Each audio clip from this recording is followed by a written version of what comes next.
Good afternoon and good morning, everybody, from wherever you are in the world. Welcome to today's webcast with Ranger 4. Today we're going to be talking about our Apollo 13 business simulation.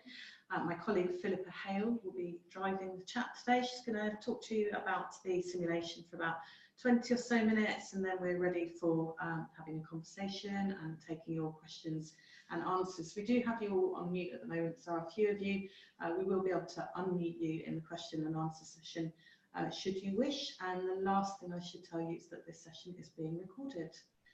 For now, over to Philippa. Right. Hello there. Hi. I'm going to talk you through a business simulation which I find to be one of the most powerful learning tools that I've got in my toolbox as a facilitator of change. I'm just having trouble changing the slides, so forgive me. There we go. Quick overview of the session. I'll talk through what a simulation actually is. There are different types of simulation and they have different learning purposes. So I thought that would be useful, even if you've actually been on a simulation before. I'm also going to talk about experiential learning and how it's different from more traditional learning, and how you can actually create experiential learning activities in your workplace. It doesn't have to be in a simulation format. There are other ways of doing this. We'll talk about learning in an organization and how learning to learn is a skill which is very underrated and perhaps misunderstood.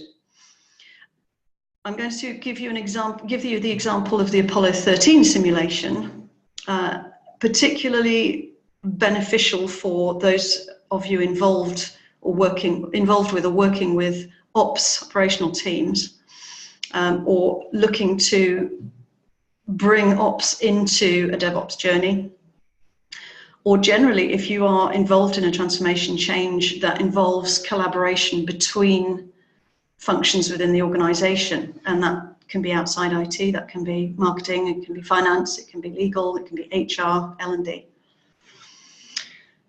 We'll spend a little bit of time looking at which of the particular DevOps skills and ops skills that the simulation enables you to practice and how those are relevant to all business functions. We're looking at ways of working change, not necessarily one particular approach like DevOps or Agile, for example, although of course that's where this has come from. And we'll look at some of the outcomes of this particular simulation, and indeed any simulation. And the two that I've highlighted in the agenda are cross-team collaboration and continuous improvement, because I believe those are the particularly valuable outputs. But there are many more, as you will see. We'll make sure we leave plenty of time for questions and answers at the end as well. So what is a simulation? These are pictures of two very different simulations. One of them on the left is the Apollo 13 itself. You've got a group of people there. You'll see all sorts of different cards, materials on the tables. This is where a group of people between 10 and 15 have come together in a room, and they are actually simulating the authentic roles of the Mission Control Center from the Apollo 13 mission. And the tasks that they're carrying out are authentic tasks, original tasks from that mission. Although, of course, the mission took 55 hours. Needless to say, we've shortened it a bit. You will see that people are not actually needing to act in any way. They are simply doing what's required of them, and what that triggers is some real behavior, which they do recognize, delegates recognize as behaviors that they are very likely to see triggered in themselves in the real workplace. So it's a classroom-based activity which is transportable and works across cultures. It's got different language versions, for example. On the right, you'll see a completely different type of simulation. This is a site-specific simulation which we devised for looking at scaling Agile and moving from waterfall projects to product-focused working. And it is indeed it's a simulation of a very different sort. It's with a client of ours called Hydraulics Research Wallingford, HR Wallingford, and they, as you can guess by the name, specialise in research in the water in an environment industry. So what this group is simulating is the wiring up of an offshore wind farm, and you can't see it in the still of the photograph, but the water level is actually rising at this point because they didn't spend enough time planning and responding to information data as it came in. So in reality, the water didn't go above their wellies, but it could have done. So simulation effectively, therefore, is a very physical learning experience where people move around the room, they have to carry out tasks, and those tasks can be as realistic as you like, but it's extraordinary how people get into character without even realizing they're doing it. And I have experience of most groups by 11 o'clock, by coffee break, you tell them to go and have a break, they don't. They use the time to keep going and try and solve some of the problems. So, experiential learning. As I said, it's a way of learning which moves you from the lower level of Bloom's taxonomy, which is the initial acquisition of information and initial processing of it. It moves that learning up to the next stages where you've taken the information on. You then have the opportunity to try it out in practice, to reflect on the experience, and to consolidate the information into your lifetime's worth of experience that you have in your head. The way it does that is that the workshop that the simulation is delivered in is divided into sections: the plan, do, check, act, practice, kata, as we call it. So you actually, the whole structure of the simulation is designed to role model and to give you practice in the acquisition of skills themselves. So bringing planning in, bringing reflection in, into cultures where perhaps the norm is not so much plan, do, check, act as do. We find groups and individuals are intrigued to see themselves in action. They catch themselves doing things wrong, and that's normally what they will focus on initially. We encourage people to catch themselves doing something right and to try it again. And this really is learning that can't be taught. We have our own biases and blind spots around what we believe our level of capability to be. And until we've seen ourselves in action, multiple times sometimes, we may not always believe that there is a need for a change or that we could benefit from trying something different.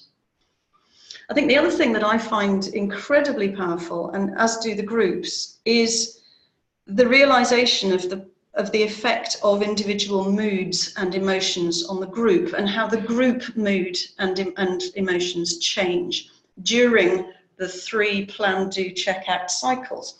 As the group initially encounter a real struggle with getting familiar with the simulation, getting familiar with the scenario, understanding the terminology, the acronyms, the roles. And at the end of round 1, there is generally a fairly high level of frustration and disappointment, and the early stage of the learning curve. So careful facilitation required, needless to say, but the group very quickly pick up on the fact that they can influence the mood and the emotions in the group. They can regulate their own emotions, and that will improve the behavior change. It will improve the learning process, and they will get the results quicker. And something worth remembering is that when you are physically engaged in a learning activity, you do actually retain up to 90% more.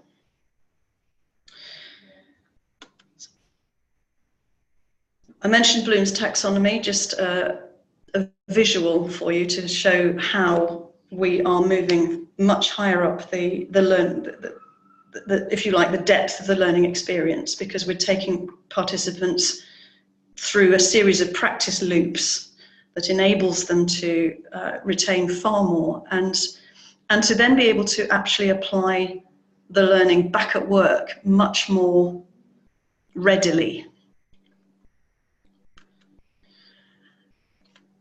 I've popped in a little bit of the neuroscience of the learning process here. You've got a photograph of two brains there with some highlighted areas. And what you can see at the beginning of the learning, the brain on the left, you can see before the opportunity to practice and create what you can see in the bottom there, get to the point of unconscious competence. A lot of the different areas of the brain are called into action to actually complete a task which is new to us. Once we've practiced, you can see there's far fewer areas of red and orange, which means that less brain power is being used. And actually, Helen and I were chatting about this morning, and it reminded us that we are talking in the DevOps transformations about automating processes that don't need to be manual, and we realize that actually our human brains do that as well. Our brains actually automate certain skills after we've practiced them enough, which frees up our capacity to learn more. It also means, of course, that once we've learned ways of working, we then have to unlearn them, which takes us right back to the step one of the unconscious incompetence cycle. And that perhaps is worth remembering when we're teaching others or coaching others or taking others through the change process. We might have got ourselves to the stage of unconscious competence and only tiny bits of our brain are firing away, whereas we do need to be patient and respectful of others who are having to use a lot more of their brain power to do even a part of what we're now taking for granted.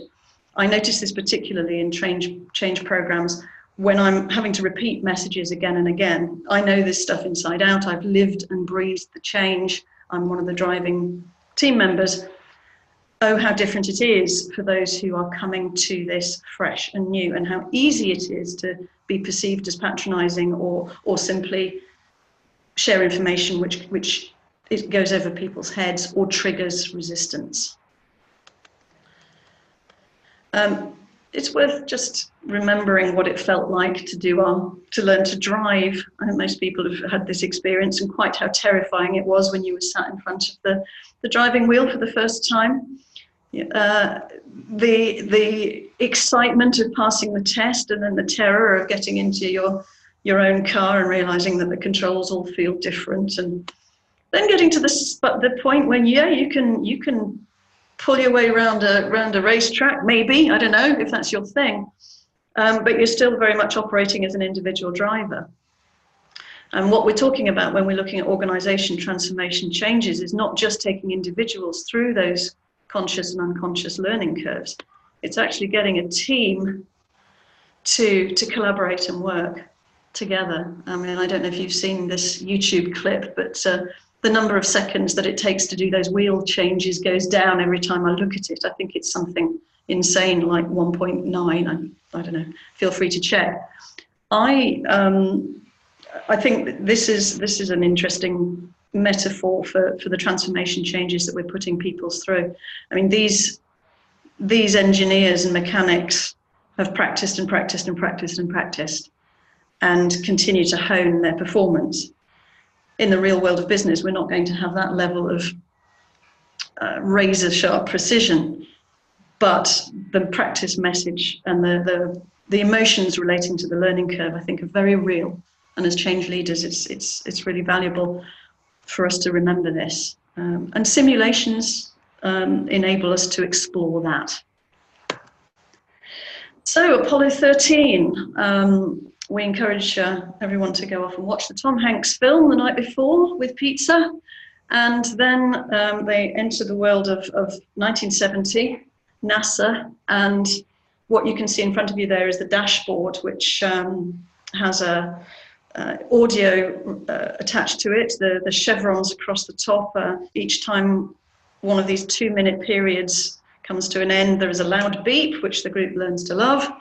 The top left-hand screen is the original footage from the mission itself, and down on the bottom, the two bottom corners, you've got data which is live and changes according to what the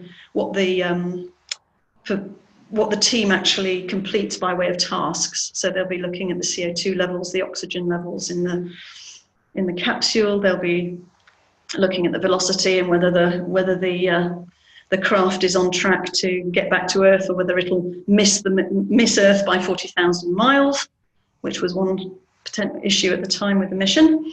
And on the bottom left, you'll see some reporting data. At the end of each round, we provide the team with hard data, evidence of their performance, which means that you've got I hate the word, but I'll use it, the soft indicators of improvement and some hard data to back it up. Plan, do, check, act. The process in action, here you can see it's actually the Phoenix project simulation, which is a DevOps simulation. Same principles as the Apollo 13. You will see me in there going through my learning paces. We learn by experience ourselves, experiential learning. The secret is to translate this tool into real learning that matches that is relevant to the organization that the team is from, to the work that they're doing. So what we have in the Apollo 13 simulation is a mission, and it's very specific, and it is the original mission from Apollo 13. Certain number of tasks to be completed for the benefit of humankind and the potential opportunities to live and work on the moon. We have a list of activities and objectives, which you will recognize, I'm sure, from your environment. Going to the moon is no different. We have to handle crises and changes. We have overall goals and strategies. We have reporting. We have to collaborate and communicate as teams. A slight twist on this one, of course, is we've got to get the crew back alive while continually improving services, triaging priorities, and so on. There is an organisation structure to the mission, which is initially set up as a relatively traditional ITSM structure, and over the iterations of the simulation, the group can refine that structure and make it more agile. There's a hierarchy. It's a microcosm of an organization. You've got a management hierarchy, you've got supplier relationships, you've got operational teams that are mutually interdependent. So you've got all the potentials for misunderstanding and missed communication that you would expect, and but because it's in a small contained format, it's easy for the group to recognize what's going on, what's changing, and so that's a very helpful bridge between the theory and the messy complexities of the real world back at work, to have a mini organization for people to engage with, interact with, change back if it doesn't work, so on. One of the things that we do find very useful, one of the teaching tools that we use on the simulation, is to take a step back and get the group to look at the stakeholders. Some of them you saw there on the organization chart, others pop up during the simulation. And we find this model by Anna Bateson very helpful, which I adapted with a colleague of ours, as a way of taking a snapshot in time of what mood people are in, stakeholders, and how those moods are likely to affect their behavior towards the teams, towards the mission, towards the change that, in your case, you may be engaging in. I'll run through the different behavior profiles quite quickly, but you can use this put it up on a flip chart, divide the flip chart into the 6 boxes, and talk the participants through this. Then what you do is you get some handfuls of Post-its and put some names, ideally names of individuals, potentially teams, on the stakeholder map. And then, of course, once you've had the conversation of understanding who's in what state of mind and has what attitude towards the change, and you've devised your change plan targeting those stakeholders, of course, you would then destroy, burn, tear up, otherwise get rid of this, because it is fairly contentious. So very briefly, people at the beginning of a transformation are very likely to be unengaged because they're busy with other stuff. If they're low on the level of emotional engagement, that's to be understood. However, when they move towards having a higher level of understanding and move towards becoming what we would call spectators, people who do understand the transformation but don't engage. Saboteurs are the ones who don't engage for the reasons, for particular reason, and that reason is that is the easiest way to kill an initiative, is to do nothing. On the right, you have your dream team, you have your advocates, which means your champions or your ambassadors. It's not to do with judging.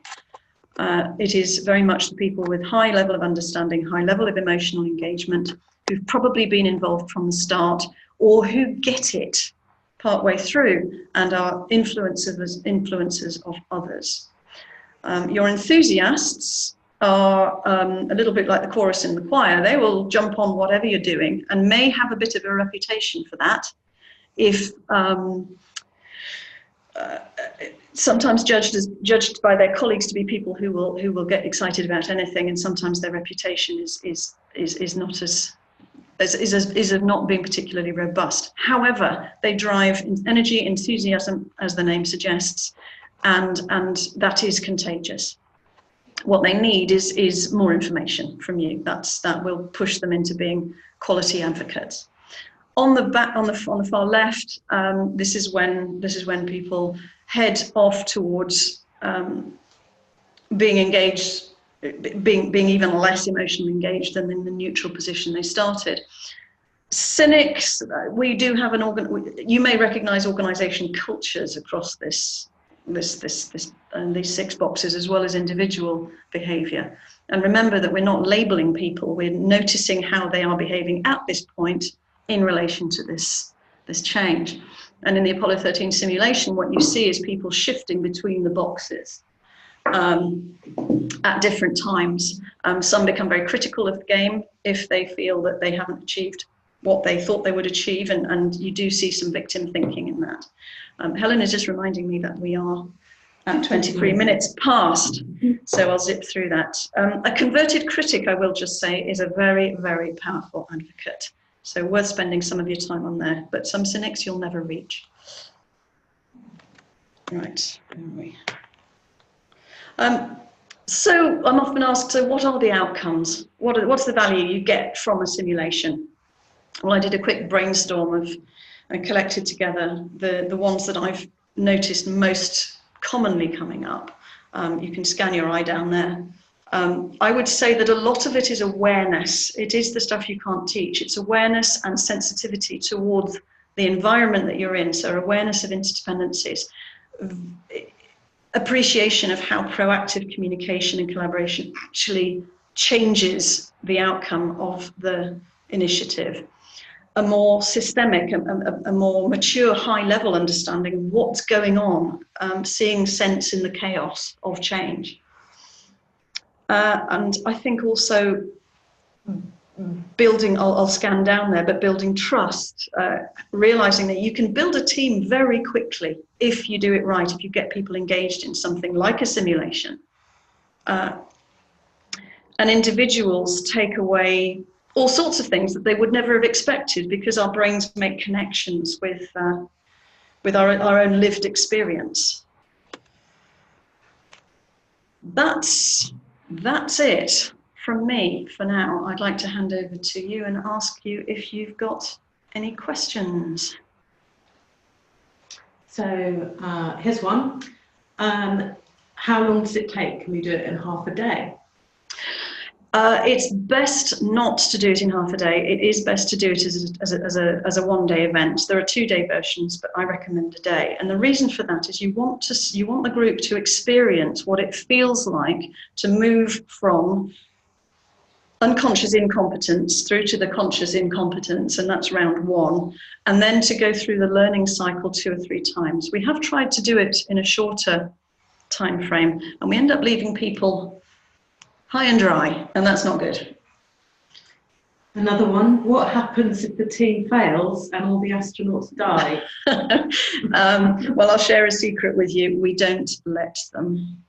What we do, we don't play silly games. What we do is, if we realise the team is on a collision course with disaster, we will stop the simulation and get the team and coach the team to reflect on what needs work in order to get them to a successful conclusion.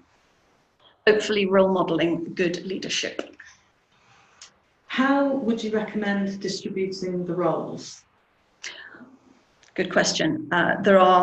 There's obviously a hierarchy. So what we've done quite often is put more senior managers in operational roles, and given people who normally have an operational role a team lead role or even flight director, particularly if there are people in the team who would like to give the opportunity to shine in front of their colleagues. We've had CIOs on the equivalent of the operational service desk, which is the capsule communication. They have the direct link with the astronauts, and they get very frustrated and very shocked when they realise how that role, if it's treated just as an order taker, can be very demotivating. Whereas if they are upskilled, involved, able to collaborate with other members of the team and get the support of the other members of the team, is a hugely rewarding role and an opportunity to build experience and career rather than a dead-end job. One more, what data or outputs do we get from the session? You get outputs. You get data on your number of items of work completed. On your backlog, you get numbers. You get measured on how fast you complete these items against the targets. We enable the team then to actually challenge the targets, which is interesting, and change them. You get feedback on your customer relationship management, so there's some soft metrics as well. Your ability to engage with the suppliers and other stakeholders, and your financial performance. And so you see a direct correlation between the financial penalties that you get through poor performance, through poor collaboration, etc. And the team gets the data, the comparative data from each of the rounds flagged up. Great, so I think that brings us quite nicely to the end of our time today. So thank you so much, Philippa, for introducing us all to Apollo 13. Thank you all for attending the session and for your questions. We will send you a link to the recording and the slides that we've used today in due course, along with an invitation to experience the game for yourselves. So we are having a free, publicly open version or session for the game in London on the 21st of May. We're going to take the whole day and do the one-day version. So you can come along and play one of those roles and see how well you managed to get those guys back from the moon. Thanks again, everybody, and see you sometime soon. Thanks. Bye-bye. Thank you. Bye.